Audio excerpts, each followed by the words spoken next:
4 படம் ஓடிவிட்டால் அடுத்த முதலமைச்சர் நாமதான் என்று தற்போதுள்ள நடிகர்கள் எண்ணுவதாக அதிமுக முன்னாள் அமைச்சர் செல்லூர் ராஜு தெரிவித்துள்ளார். மதுரை போபுலா படித்துறையில் அதிமுக தொடக்க விழாவின் பொதுக்கூட்டம் நடைபெற்றது.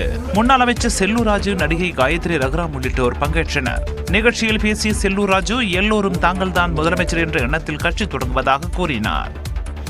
நடிகர்கள் கட்சி தொடங்கினார்கள். புரட்சி தலைவருக்கு பிறகு எல்லோரும் தாங்கள் தான் முதலமைச்சர் என்பதற்காக கட்சி தொடங்கினார்கள்.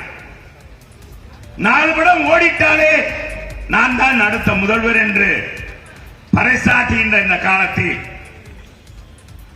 தான் நடித்த படங்கள் அத்தனையும் கதாநாயகனாக வெற்றியை பெற்று மினிமம் கேரண்டி ராமச்சந்திரன் என்ற பெயரை பெற்றவர்.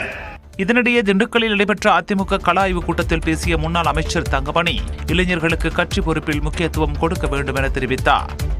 இந்த முறை ஏன் அந்த உறுப்பினர் அட்டையை நாம் முழுமையாக கொண்டு போய் சேர்த்த வேண்டும் என்று சொன்னால், இப்பொழுது நிறைய இயக்கங்கள் வந்து கொண்டிருக்கின்றன.